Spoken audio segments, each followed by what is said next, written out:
Amine est passé d'un simple tweetos qui écrivait les vidéos de gros youtubeurs à l'un des streamers les plus suivis de France. Comment Amine, un passionné de jeux vidéo et d'humour sur Twitter, est-il devenu l'un des streamers les plus populaires en 2024 ? Je vous raconte son parcours, de ses débuts sur Twitter à ses projets les plus fous comme le Eleven All-Star 2.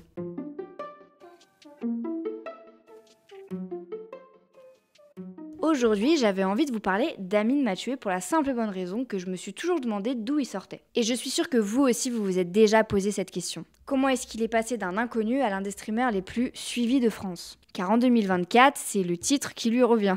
L'un des streamers les plus suivis de France. Mais comment ça se fait ?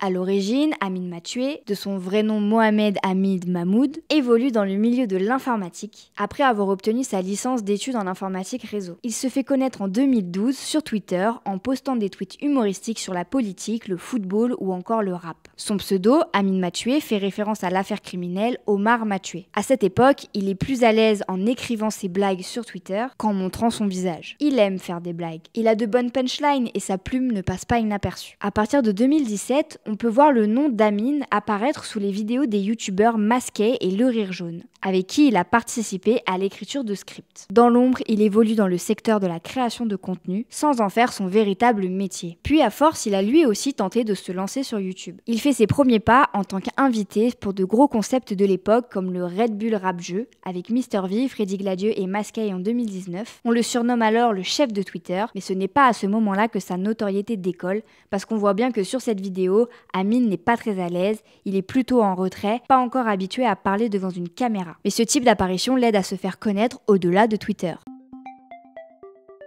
Sa carrière décolle pendant le confinement. Comme beaucoup de créateurs de contenu, il a décidé de se lancer par ennui sur la plateforme Twitch. Ce choix va l'aider à s'améliorer devant la caméra et surtout à animer autrement toute cette communauté née sur Twitter. Et rapidement, il obtient une audience solide avec environ 2000 viewers par soir. Il propose du contenu autour des jeux vidéo et en particulier avec GTA V RP, mais aussi en jouant à League of Legends avec Billy, alias Rebedéter. Et bah tiens, parlons-en de cette amitié avec Billy qui fait vraiment partie intégrante de la carrière d'Amine. À la base, ce sont tous les deux des tweetos et ils sont devenus amis tout simplement parce qu'ils ont échangé dans un groupe Twitter à l'époque. Avec le temps, Amine trouve son rythme sur Twitch. Il comprend que pour satisfaire son audience, il faut faire du divertissement. Les personnes qui le suivent doivent passer un bon moment, comme c'était le cas lorsqu'il lisait ses tweets sur Twitter. Pour montrer qu'il veut s'émanciper de Twitter, en plus de Twitch, il décide d'ouvrir sa chaîne YouTube en juillet 2020 en proposant des best-of de ses lives. Et ça, c'est quelque chose que les streamers ont beaucoup l'habitude de faire. Ils ont souvent une chaîne qui s'appelle 2.0 ou VOD pour montrer que justement ce sont les rediffusions de live sur Twitch. À ce moment-là, les vidéos YouTube se font rares,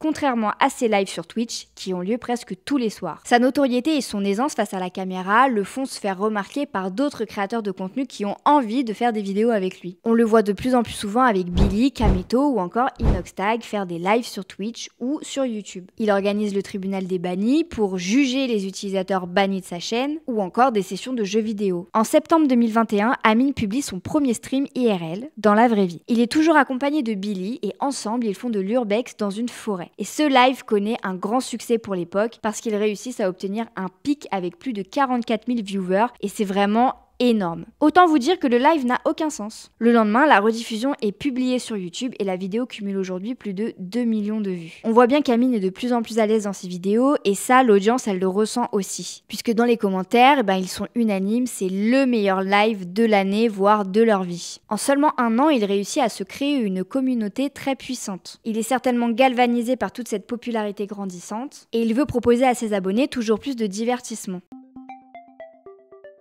C'est là qu'il décide de proposer de plus grosses productions, notamment avec Five Club en 2021, une compétition de foot entre streamers qui cumule plus de 100 000 viewers en moyenne par édition, puisqu'il y en a 2. Surtout qu'il a encore une fois réussi à collaborer avec la crème de la crème, Billy, Inoxtag, Kameto, Michou ou encore Gotaga. À ce moment-là, il devient l'un des streamers les plus suivis de Twitch. Sa façon d'animer plaît. Il apparaît aussi dans de grosses productions comme L'échappée, la course de vélo du créateur Domingo en 2022. Et ce qui est encore plus fou, c'est qu'il n'a même pas pu participer à cette compétition en tant que cycliste, car il s'est blessé, mais il a eu l'occasion de co-animer l'événement avec Domingo lui-même. Et lui aussi, il a envie de créer des événements grandioses. chose. Il va alors lancer l'un de ses plus gros projets, le Eleven All-Star en 2022, un match qui a opposé des streamers espagnols et des streamers français. D'ailleurs, la France est sortie victorieuse de cet événement avec 2-0. Sur Twitch, il a enregistré le record de viewers en direct sur la plateforme avec plus d'1,15 million de spectateurs. Pour Amine, cet événement, c'est le défi d'une vie. Une superbe réussite dont il ne peut que être fier. En 2024, le match retour du Eleven All-Star voit le jour, mais cette fois-ci, l'événement est organisé par le streamer espagnol DJ Mario et la soirée ne s'est pas déroulée comme prévu. Amine et ses coéquipiers en gardent un goût amer et règlent leur compte sur Twitch notamment avec plusieurs réactions de la part d'Amine et de DJ Mario. Les gars,